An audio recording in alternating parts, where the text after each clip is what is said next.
Good morning, good morning, good morning. Awesome. Man, I'm already blinking. It's too early. So my name is Roshan. I'm going to be talking about how to invest in residential real estate profitably. Before I do that, though, there's a couple things I wanted to tell you guys and do. If you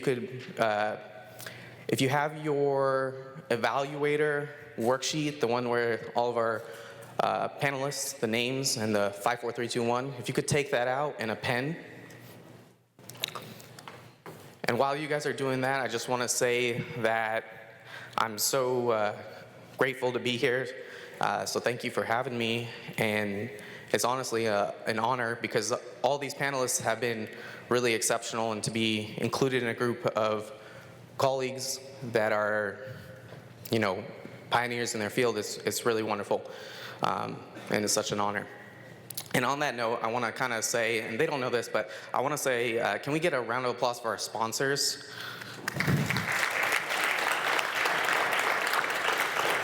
If it weren't for them, this wouldn't have been exactly the same way. The attendance wouldn't have been the same. So, and again, they don't know this, but Maxius, like I buy bone grafts. There's marketing over there, Neodent implants, and Corbin, if you're interested in reducing your taxes via research and development credits, so that's awesome. And then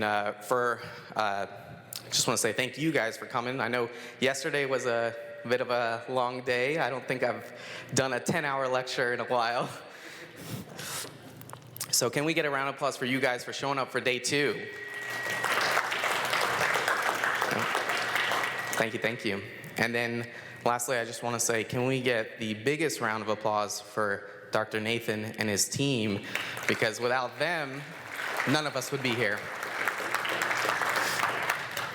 All right, so if you guys have your evaluation worksheet, you have your pen, what I want you to do is find my name. I think it's second from the bottom. And in between 4 and 5, go ahead and make a dot. Okay? I see you guys not writing. I'm going to call you out. 4 and 5, make a dot. And if you've already done it, good, but I'm waiting on these 2. All right, so make that dot. Now put your pen in the center of that dot and go ahead and just drag it to the right. Strike through all of those numbers. All right, perfect. So now if I bomb, you still have to make a 5. Guys, this is kind of surreal for me to be here. I have my fiance, as Nathan said, Michelle in the audience, and my best friend from dental school, Kelly, in the audience. They're supporting me because actually today is my first time presenting to a paid audience.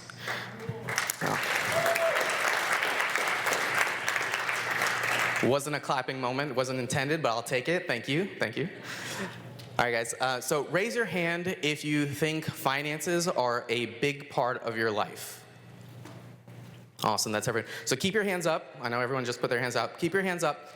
Now keep your hands up, or rather, put your hand down if you think that real estate is not gonna play a big part in finances. Awesome, so almost everyone kept their hands up. Awesome, you can lower them down now.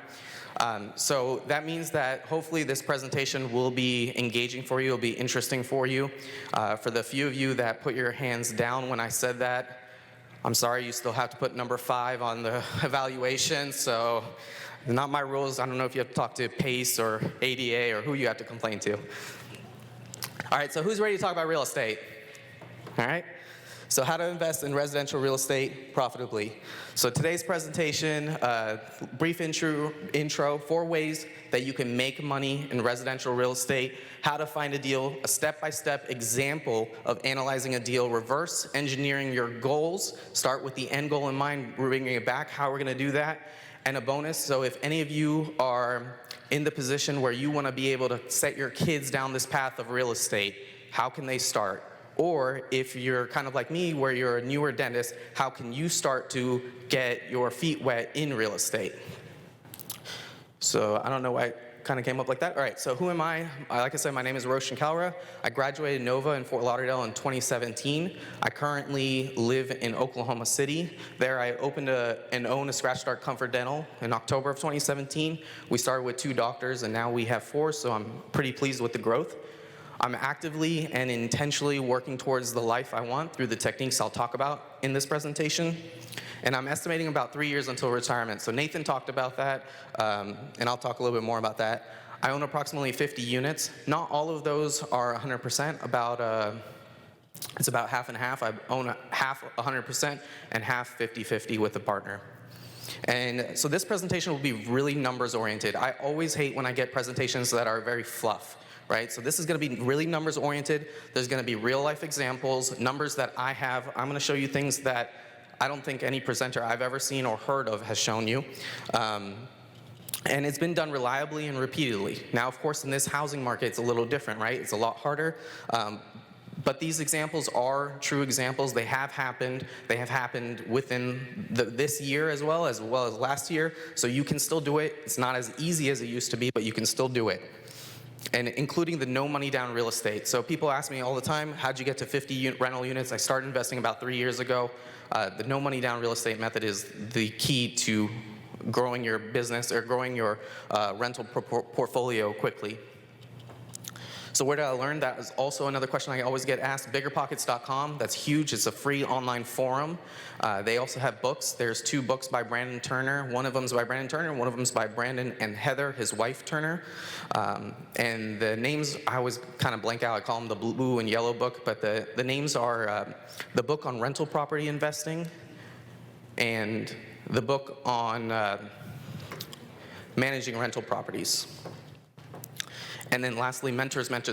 So yesterday when Dr. Sunny and Dr. Nathan and Dr. Mike were sitting up here, they were talking about how coaches and mentors play a big part in your role. And Dr. Nathan was talking about how even high-level athletes always have coaches, even though they're at the peak of their game. So mentors are huge for growing and learning. So before you buy assets, you have to start with why. There's a book called Start With Why by Simon Sinek. I think it's super important. If you really want to get to your end goals, you need to know why you're pursuing them with such a passion. You have to know why you're obsessed about getting there. So mine is 6-part. I'm going to go through it as quickly as I can. So I want to retire from for-profit clinical dentistry by the age of 35, right? So when I graduated dental school, I was 25. I decided in 10 years that I would be able to walk away from dentistry if I wanted to, right? It's not necessarily that I want to, but I decided I wanted to be able to walk away from dentistry with my same lifestyle. It's not that I'm living in a hut or living in Thailand or Mexico or where you can live for much cheaper. I want to live in that same exact lifestyle. Currently, I'm on track for 32. We'll see if that happens. This market is a little crazy, so that has to adjust. Michelle and I, we love traveling. We're going to be nomads, once we reach these goals. And so I want to travel the world. It's kind of selfish, but that is my goal. That's a huge part of my why. I love experiencing new cultures, traveling to new countries, trying new cuisines, meeting new people. It's wonderful. And luckily, I get to drag my friends into my trips too, so that's awesome. I want to open up a completely free dental clinic and do mission trips. As Nathan was talking about, I do love charity dentistry. I love oral surgery. And that completely free dental clinic wouldn't be something I'd be doing full-time. I'm not going from one full-time to another full-time. This would be something I'd be doing once a month or twice a month, but something completely free just to be, as a dentist, right? Just to serve people who need help. And no financial talks and nothing like that. And I want to have passive income to live off of, but also to continue investing, continue growing wealth. That's the concept of financial independence versus financial freedom. I think that's a key distinction, and we'll go about that. We'll talk about that more in detail later. And I want to create multi-generational wealth. So dentists are an exceptional group of people. We're an exceptional group of earners. If the average family annual income is around 50 grand, and the average associate is making around 180, average owner, according to ADA, is making 240, we are exceptionally primed to be able to provide not only for ourselves, but also for our kids. So let's take it another step further, right? So I'm not just trying to provide for my kids, I'm trying to provide for my kids' kids, right? My great-great-grandkids. I want to create that foundation that if they let it just continue to grow on its own, it becomes like a machine, you can't stop it. And then if anyone ever wants to go to college, whether it's my great-grandkid from one side or another side, there is that machine that will provide for them, whether they want to go to college or whatever they need it for, you know? I think that at 18, you should stop it. So you got to let people grow their wings, let them fly. So this is going to, this is still in the process of being made, but my idea is something to provide for my family and future family just till 18. And that's like old money, like the Rockefellers. You don't ever see the Rockefellers working on Walmart. And then I want to become a mentor. So, I want to show high-income individuals that it doesn't take more than 10 years to be able to replace your income if you live that life intentionally and you're willing to do it. And I'm going to do that myself, and that's going to show the fact that it's plausible, not only plausible, but that I'm being authentic. It would be something else if I said I'm going to do this, and then I'm still 20 years in and grinding away on teeth doing crowns. All right, so what's your why? Everyone's why is different, but if you don't have yours fleshed out, honestly, I don't think you're gonna make it as an investor. What's gonna happen, especially with real estate, you might buy a couple houses, you might find that a tenant trashed the property, and you may feel like, okay, I'm a tired landlord, I don't wanna deal with this headache anymore, I don't have the systems to deal with it, and so you're gonna lose focus, you might lose motivation, and that's when you start getting tired landlords selling houses to people like me who snap them up. I see that, and I'm like, I wanna buy that, because those guys just wanna get out. They don't care about if they're making money or not. They just want the cash. They want to get out. They want to get rid of their problem tenant. And it's because they don't have systems, right? And then lastly, I want to say that even if you love dentistry, Dr. Abernathy is talking about working at 72. But even if you love dentistry and don't want to retire, I think this is really important that you think about investing, because how much better would your life be if you're living in that ideal practice? If your dental office is the dental office of your dreams, where you're only seeing the patients you want to, and you don't have to deal with decreasing fee reimbursements, things like that, or the myriad of other challenges that dentists face. Which second boat to buy? All right, so we have to talk about assets versus liabilities. What makes something an asset? What makes something a liability? And a common question is, if you own your own home, is that an asset or is that a liability? Robert Kiyosaki has the best answer to this. An asset is something that makes you money. A liability is something that loses you money. Once again, that's an asset is something that makes you money. A liability loses you money. That's the easiest way to do it. If you go to a bank, they're going to tell you to list your assets. They're going to tell you to list your liabilities. What you're going to do is you're going to put your home value as an asset, the home loan as a liability. And so you're going to have an overall asset in your home. But that home is not actually making you any money. So is it an asset? According to him and according to me, I would say no. So make sure you buy assets. Make sure you buy things that are making you money. And my rule of thumb, especially when you do want to buy a liability, because dentists, we have that shiny object syndrome, we want to buy all these shiny toys. So when you do want to buy something, make sure you can afford a liability via your passive income. So if you're buying stuff and you can afford it, your boat or house payment is afforded by the fact that you have 5 rental houses making you a whole bunch of money, then yeah, go for it. Live your life.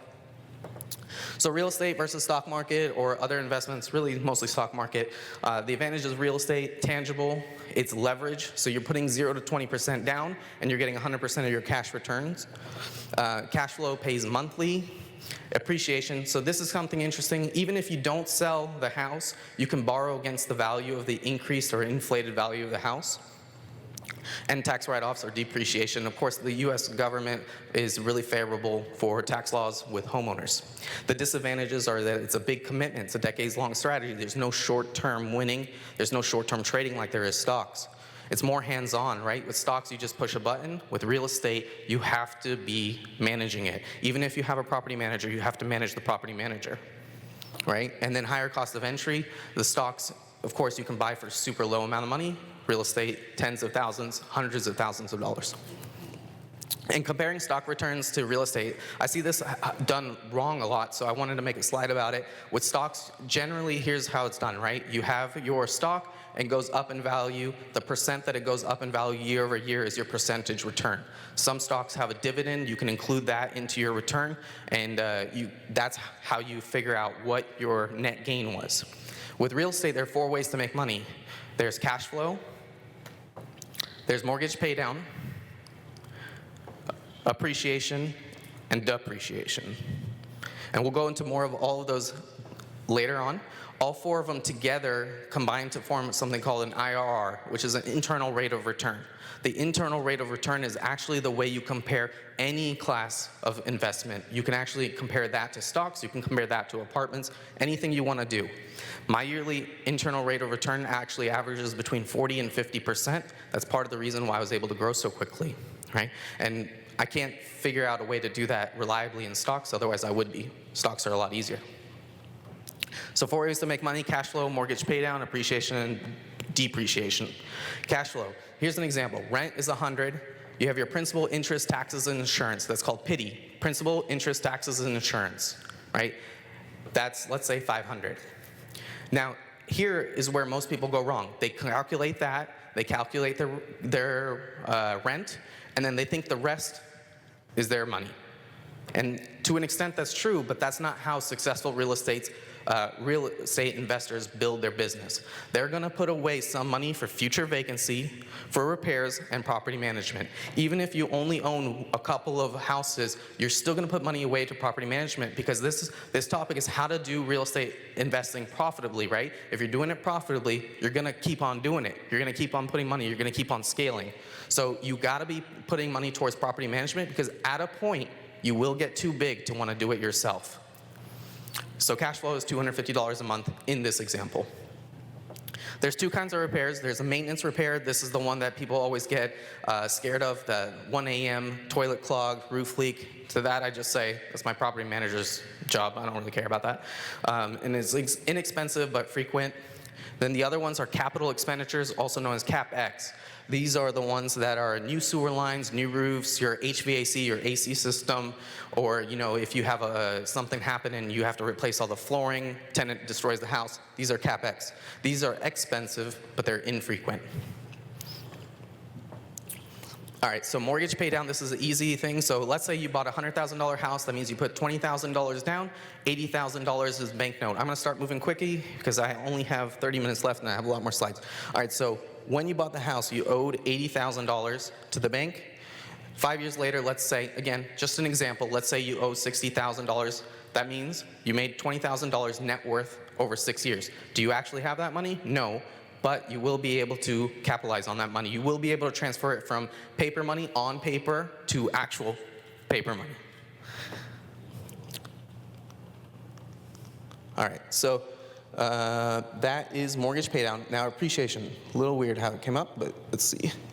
All right, so there's 2 kinds. There's passive and forced appreciation. Passive is, let's say, when you bought this same house for $100,000 and 5 years later, it's worth $130,000. You didn't do anything, but 5 years later, your net worth has increased by $30,000, right? So you have a $30K net worth gain.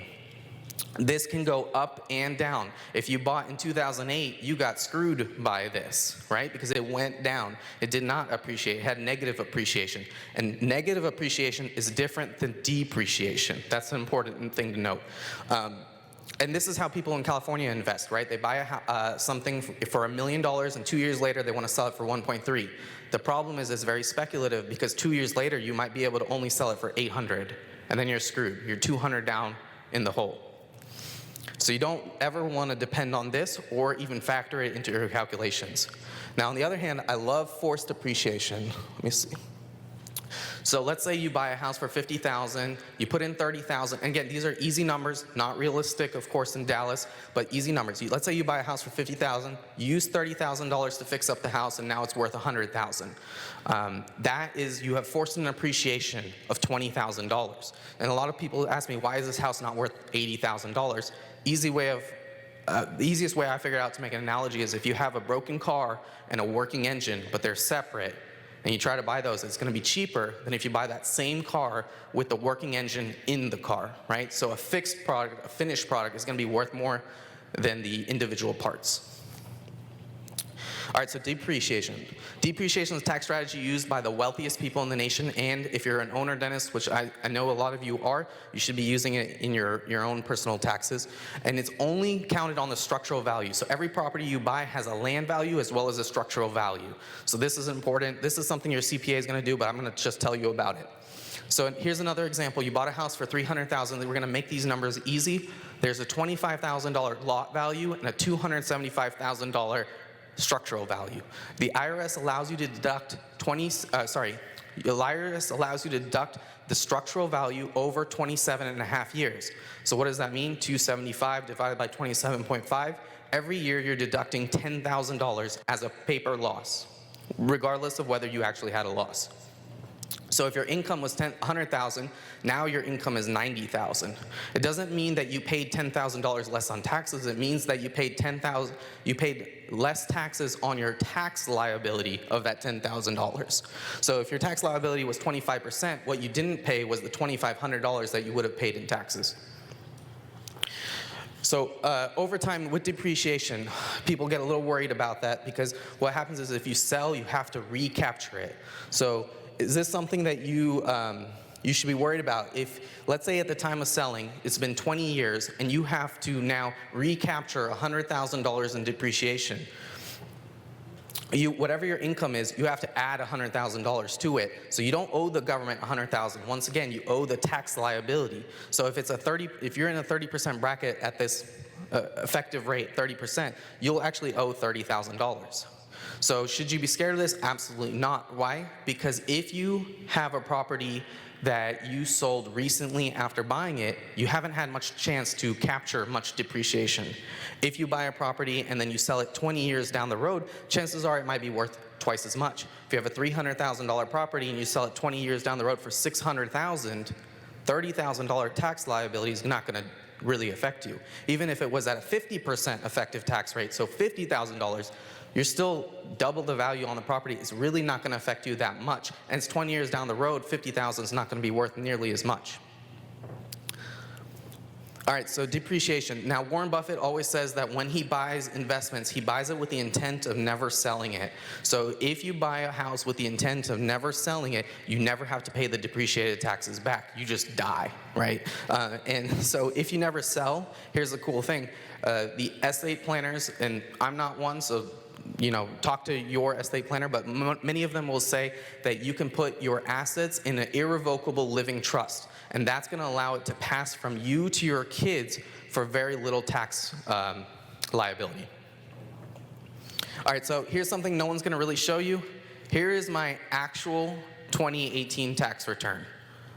All right, it has my name. Where's this? Right here, 2018. What was my total income? $11,000. You and I both know that I didn't make $11,000 in the entire year of 2018. My effective tax rate, my marginal and effective tax rate, 0%. Right? This is why Trump, however you feel about him, this is why he didn't release his tax returns. And when they finally leaked, this is what they showed. He was paying nothing in taxes. And it's because this is what the wealthiest people do. They depreciate their assets.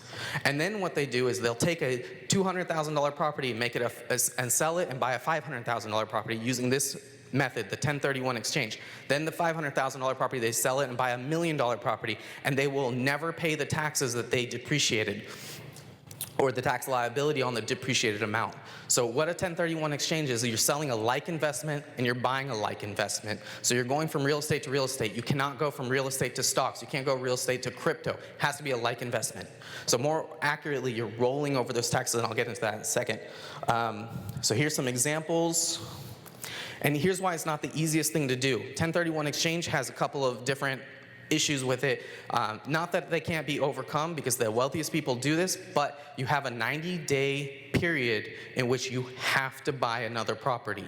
So what they generally do to get around this is they actually find the property they're going to buy first, get it under contract, then sell theirs. That way they sell theirs, and in the first contract on the buy part, they're going to put a contingency that this is contingent upon everything with the 1031 exchange working, and that they were able to sell their property. So you sell your property, and then you have 90 days to identify 3 properties that you want to buy. You have to close on one of them. But here, the problem is, if you don't do it as smartly as you need to be, when doing this, you might buy a property that's too expensive just because you're trying to avoid the taxes. Now, when I was talking about rolling them over, what you did is, let's say you had a $1 million property and you were depreciating these taxes. Now you have this huge tax bill on, let's say, $500,000. right? You don't want to pay a tax bill on $500,000. So you do this 1031 exchange, you buy another property, and you roll over the taxes. If you sell that second property, you now owe the taxes on both the first and the second. So what do? Back to the other thing. You just own it till you die, and then you never pay it to government. All right, so how to start? Start analyzing deals. I'm going to show you how to find deals in a second. Good rule of thumb is the 1% rule. So if you buy a $100,000 house, it should rent for 1% of the purchase price. That means $1,000 a month. That's a good rule of thumb. 99% of houses you're going to find are not going to be good investment. The house you own and live in as a dentist is more than likely in that 99%. It's just too nice. It's not going to rent for the right amount. So be very picky and analyze each deal using the Bigger Pockets calculator. I'm going to go through that in a second. Now, here's the thing. In Dallas-Fort Worth, most of you guys are thinking, I can't buy a $100,000 house. I have to buy a $200,000 house or a $300,000 house. So does the 1% rule still apply? It doesn't. It doesn't necessarily, but you still got to run it through the calculator to find out your return. Here's why. If on a $100,000 house, a water heater goes out, a water heater still costs $600. But on a $300,000 house, if a water heater goes out, it still only costs $600. But that $100,000 house is renting for $1,000, while that $300,000 house is renting for $2,400.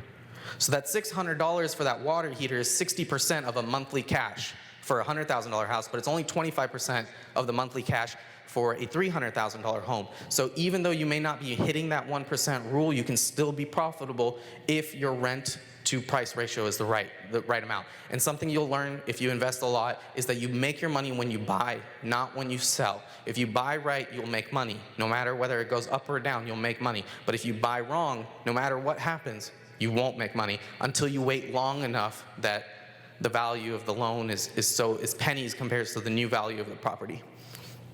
All right, so where to find houses? MLS, that's multiple listing service. That is what realtors use. They have basically an interconnected network. It's pretty cool. But for us lay people who are not realtors or brokers, we're gonna use Zillow, Realtor.com, Trulia.com. Craigslist, don't sleep on Craigslist. My first deal was on Craigslist. It was this guy who was moving back to Iran, selling his portfolio of 8 houses. My first deal was a package of 8 houses for $595,000, rented for $7,500. All of them were rented. Immediately had issues with it, but it was a great deal nonetheless. Driving around, if you see a sign that says for sale by owner, that's going to be another place. Wholesalers. Wholesalers are people who are going to go in and they're going to find a house that needs a lot of work. They're going to put it on a contract and flip that contract to an investor. I used to do this a little bit when it was during the pandemic and when dentistry was slow. I don't do this anymore because got better things to do. But this is a really cool concept because these houses that need a lot of work, they have a roof caved in or they've been in a fire. No one's going to buy them on the MLS. MLS people expect houses to be perfect. That's why you have that whole negotiation period and the TRR and all that stuff. But wholesalers will sell direct to investors for cash as it is. And so there's that market, and wholesalers are going to be your best friends to get your good properties. Other investors, if you put your name out, you're buying, and you have your criteria, people might find out that they don't want this particular deal because it's a certain area, a certain price point, but they will remember you, that you're buying in this area a certain amount of money, and so when they pass upon a deal, they can send it to you. Doesn't mean it's a bad deal. It may just mean that it doesn't fit their criteria and may fit yours. All right, 20 minutes. Whew, okay, I got a lot. Where can I find wholesalers, mentors, or other investors? Look up your RIA, which is your Real Estate Investors Association.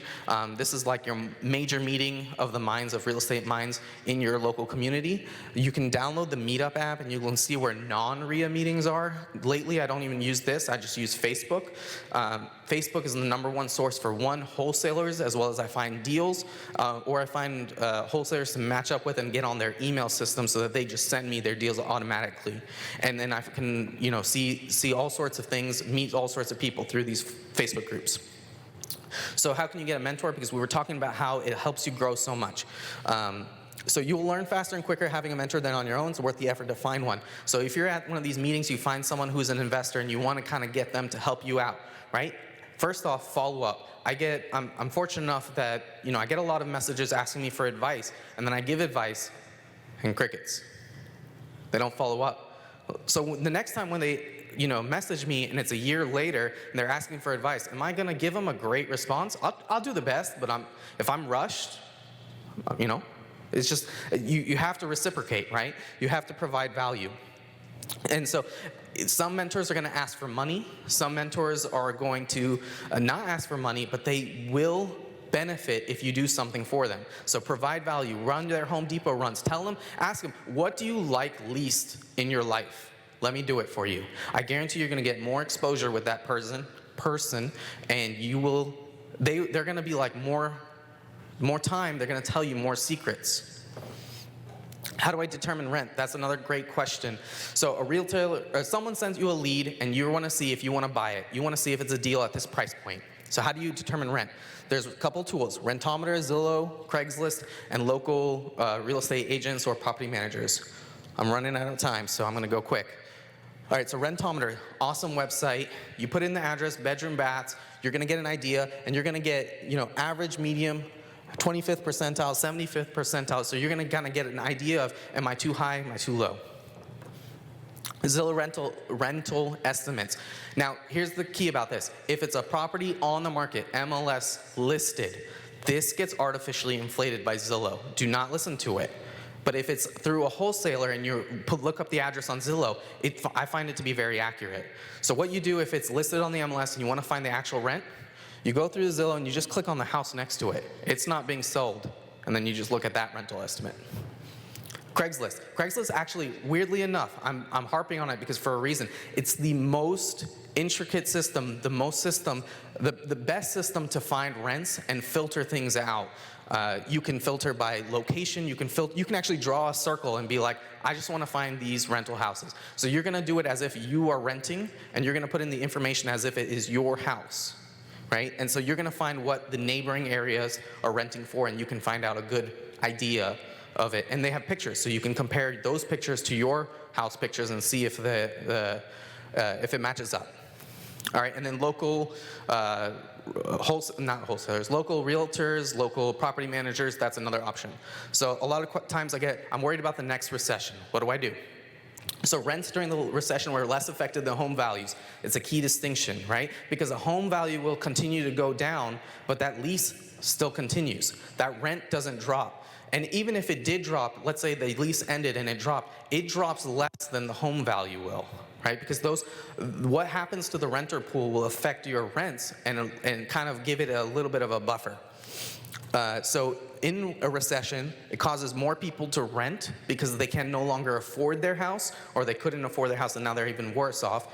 And banks get a little bit tighter with their lending policy. That means the pool of buyers has decreased. If the pool of buyers have decreased, the pool of renters has increased.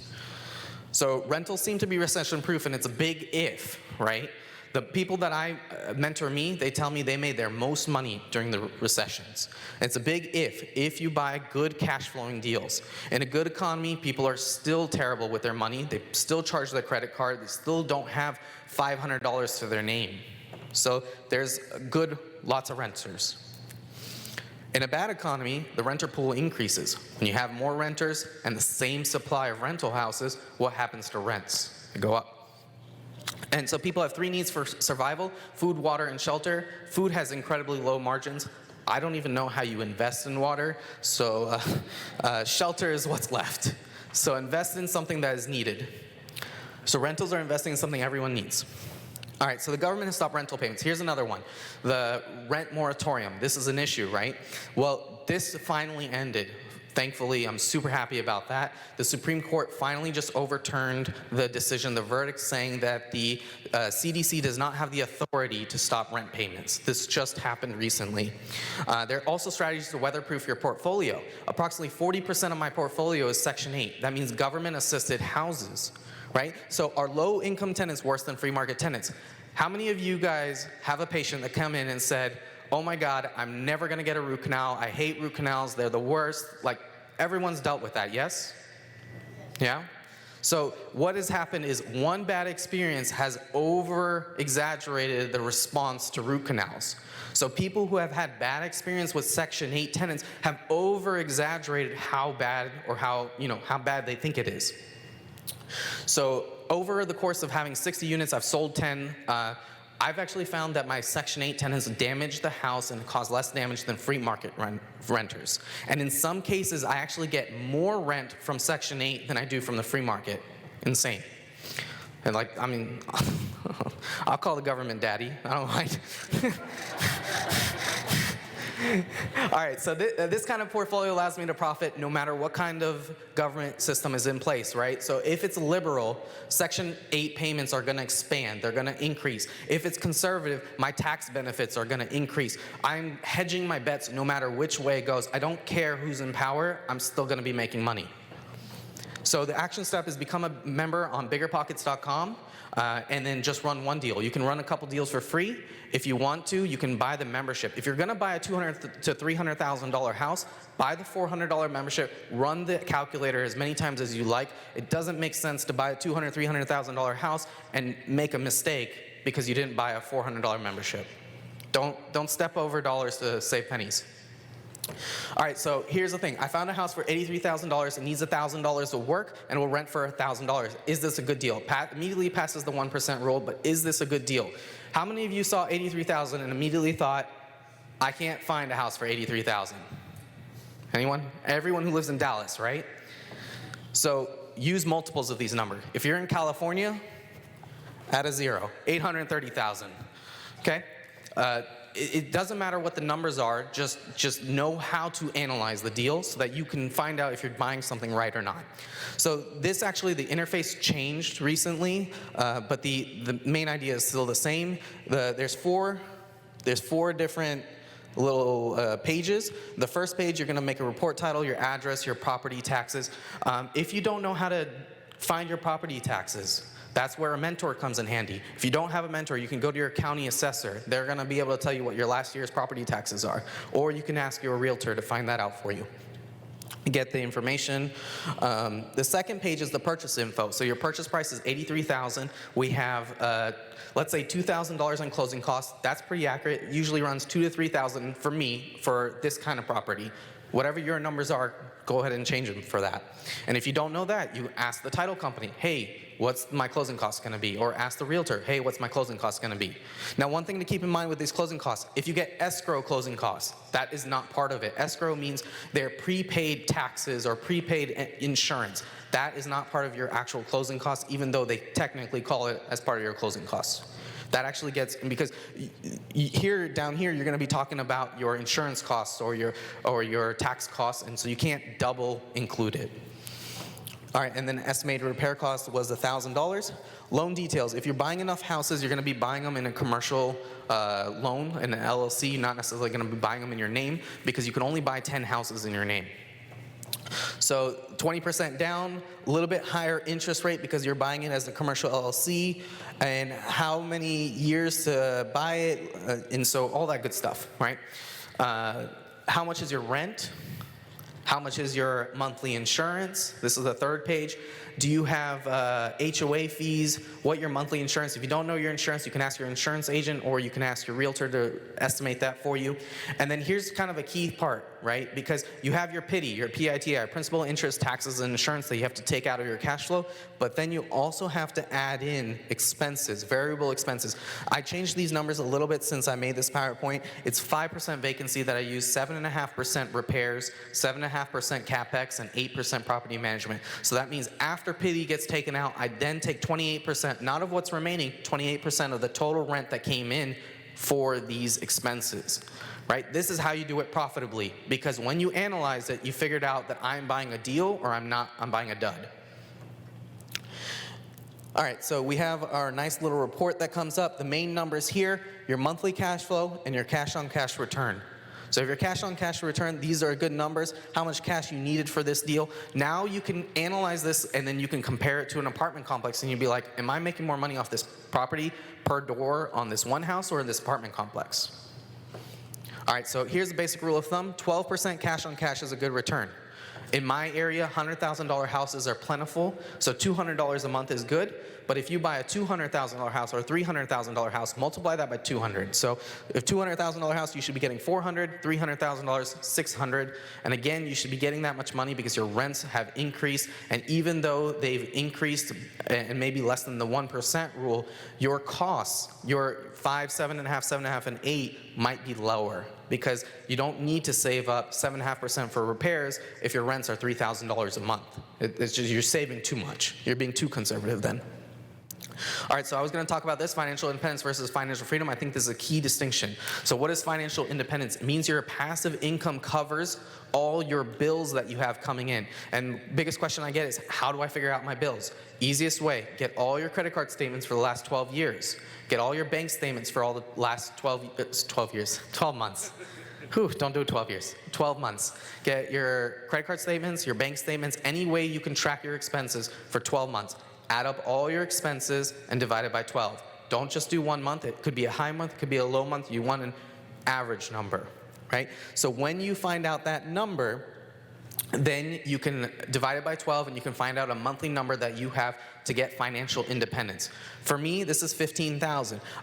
I don't spend nearly that much money on my own, but I'm planning for having kids, having a better house than I do right now, having childcare, having, Dr. Shelby was talking about how she paid in almost the price of a car for her kids' kindergarten, right? Or pre-K or something.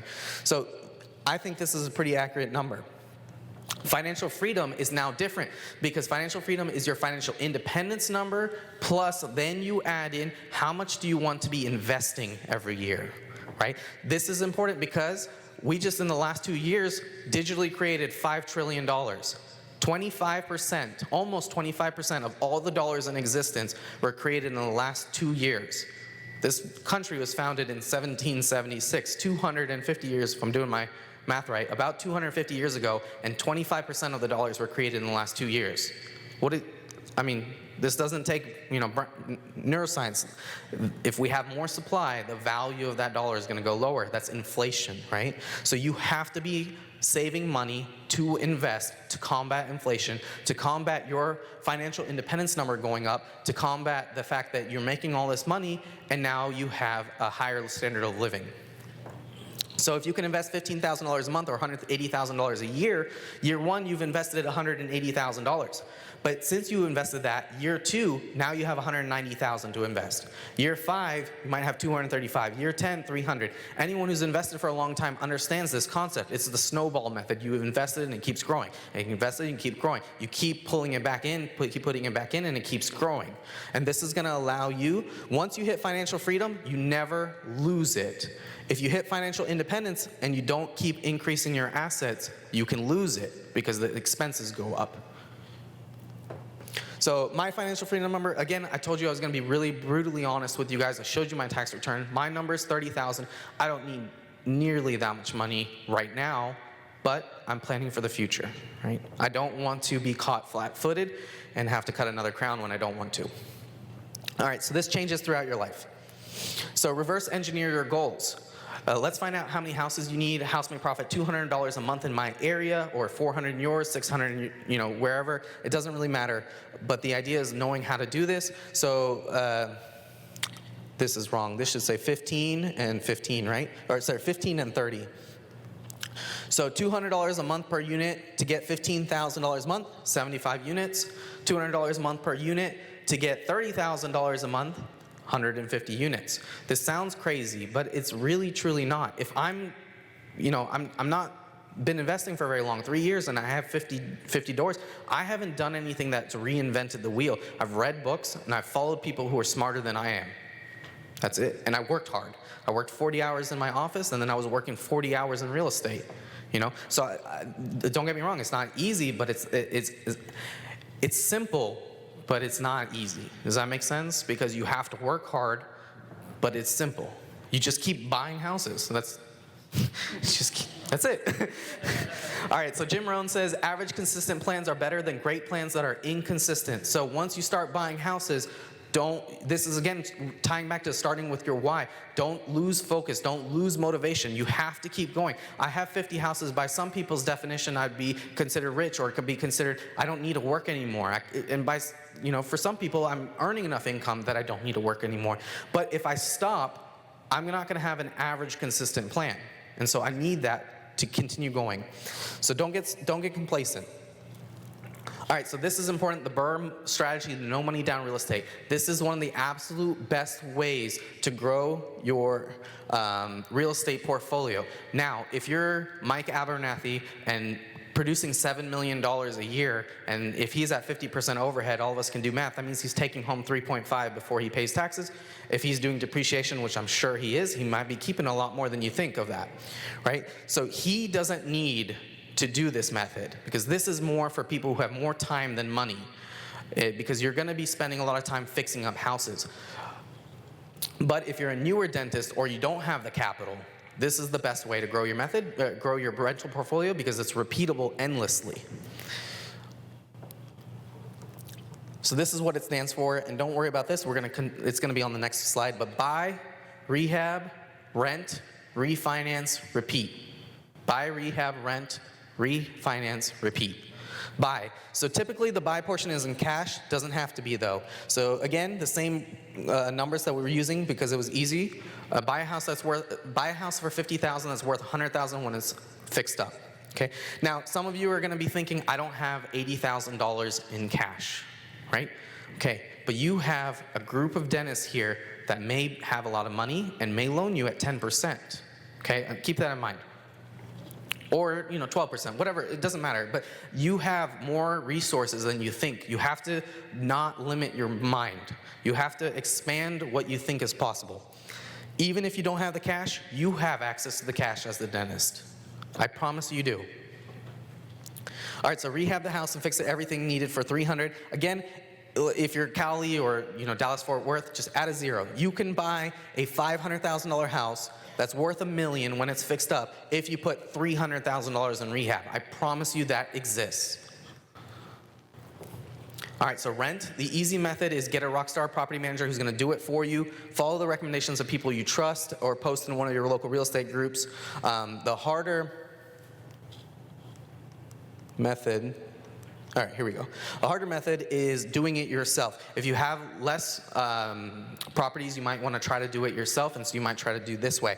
If you rent it out, you got to pre-screen them. You have to follow your Federal Housing Authority guidelines. You can't discriminate. A family of 7 versus a family of 2, you can't say, oh, I'm not renting it to you because you're going to have 7 people in this house and that's going to cause more wear. You can say you're not as qualified as another tenant, or you're not as qualified as another applicant. It's not discriminated if you're saying, I have a more qualified applicant. You don't have to say why. Okay, so after pre-screening the bad candidates, then you're gonna do a showing. In the COVID world, you can do all this virtually. And then a finished application that gets screened using rentprep.com. You can do credit checks, background checks, all that stuff. And then you're gonna get first month's rent, security deposit, maybe even last month's rent. Don't give keys before you get the money. Better yet, do this one time, see how much of a chore it is, and then get a property manager. Use your time more effectively.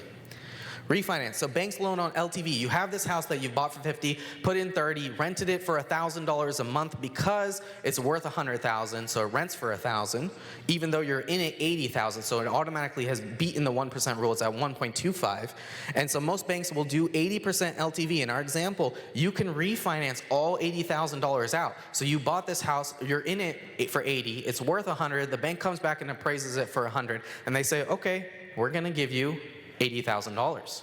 Okay, but let's say you didn't have $80,000 and you borrowed it. Let's say you borrowed at 10%. You're paying your friends, you're paying your family 10%. And you did this in a 6-month period. Well, 6 months is half of a year, so 10% gets cut in 2, so it becomes 5%. 5% of $80,000 is $4,000. That means that you do this exact same process, and now you bought this house for $4,000 because you're in it 84. You've taken out your 80, you've paid back your investors, you took 4,000 from doing 6 crowns that day, and then you paid them back. And now you own this $100,000 property for $4,000. Since you've gotten all or most of your money, time to do it again. Find the next deal. Once you start getting more and more capital, if you're only paying $4,000 for a house, how many of those can you do a month? A lot, right? So keep doing it. That's how you build up to 50 units in 3 years. All right, I don't know if you guys can see this. So this is appraisal on this house. This is actually to me, this is my bank. 917 Northeast 81st, appraised for $127,000. Contract price, if you can read that, 72 grand. I put $15,000 into this house. I'm in it 87, appraised for 127. I was like, give me all the money you can, right? So they're gonna give me $100 and some thousand. That means that not only did I buy this house for no money down, not only did I rehab it with money that wasn't mine, at the end of this entire process, me and my partner took home $7,500 each, right? So I just bought a house, rented it, created an asset, and made money. If that's not blowing your mind, you've never done this, I don't know what will. All right, so this is the last part. I have 20 seconds, Nathan. Give me 2 more minutes, and I'll get through this. All right, so if you want to invest for your college kids or you're a new dentist, here's an awesome way to do it. It's called house hacking. So you have a single family house. This is what most people grew up in. Okay, thank you. So this is what most people grew up in, right? Single family house, you have one house. Then you have something called a duplex. This is essentially the exact same thing, except 2 of them are connected. Then there's 3 of them and a 4 of them. In my area, most of them are 1,000 to 1,800 square feet. It's not big, it's nothing crazy, but when you get to 1,800 square feet, that's a sizable house. And there's 2 of them, right? So house hacking is living in one of these and renting out the other units. The reason you can't go over 4, after 5 units, no bank is gonna say, actually it's a rule, after 5 units, 5 and above, that becomes a commercial property no matter what. So that becomes something you cannot get a primary residence loan on. You can't get a 30-year fixed rate at a low interest rate for no money down like you can with a physician's loan. So live in a duplex where mortgage, interest, tax, and insurance is at $1,100, rent the other side for $1,400. How do I know this is possible? Guys, I've told you I'm gonna be really honest. This is probably the part that I feel the least happy about showing, but it's important. This is my house. That side rents for $1,400. The whole house was purchased for $150, and the mortgage PITI is $1,100. Now, is this a typical dentist house? I have $3 to $4 million in real estate. Do you think I can afford more? I can. But am I buying assets or am I buying liabilities? I'm buying assets. This house is actually producing me $300 a month. Now, most of my peers are paying between $2,000 in rent or $2,000, $2,500, $30,000 in mortgage every year. My peers, my 1 to 5 years out. They're paying that. So I'm 4 years out. Let's do some math. $2,000 a month times a year is $24,000 if they're renting. Times 4 years is $96,000. I've saved $96,000 and I'm paying 0 taxes. Do you think I can grow my business bigger and faster if I have $96,000 extra dollars because I live in what would be considered not a dentist home? So why start with that? Easy to manage since you live there, easy to purchase because it's considered a primary residence. You will learn if you have the commitment to be a landlord. This is almost like the sim lab to real estate investing. You can get your feet wet. If you don't like it, sell it. You won't lose money. If you do, you lose very negligible amounts of money. And if you live with no mortgage rent payments, how much easier would it be to save and invest? That's what I just talked about. So the best day to start investing was 20 years ago. Second best day to start investing is today, right? The key thing I'll say before I end this is with your buying criteria, you have to keep your buying criteria. Don't flex on them. What happens in this kind of market is you start saying, okay, maybe I'll do 4% vacancy. Maybe I'll do 6% expenses and 6% CapEx. Maybe I'll talk to my property manager and see if she'll go lower. She says no. And so you start saying, well, what if I got an 8% return instead of that 12% cash on cash? Right? So you don't want to start doing that. Invest today if you find a deal. Don't buy bad deals. That's how people get tired of investing in real estate. And my presentation is on how to do it profitably. You're not going to do it profitably if you're not going to be making enough money. If you're only going to be making 8%, put it in the stock market. Put it in the S&P 500. Get your 8 to 10% average return with no work. It makes so much more sense. All right, so you're now primed with your information. I hope you all go out and live the life you dream of. Right? So this is my cell phone number. If you have any questions, feel free. And I'll just say that, I'm super open. I know some people feel like embarrassed to ask 20 questions a row. I've had that all the time. I'm super passionate about this. I hope that shows. So feel free to ask questions. I'm on Facebook a lot. Nathan and I actually have a real estate investment for dentists Facebook group. So thanks for the thumbs up. So feel free to ask questions there. This is my phone number. Text me. I'm a little busy sometimes, so I don't answer phone calls that much. Thanks, guys. All right.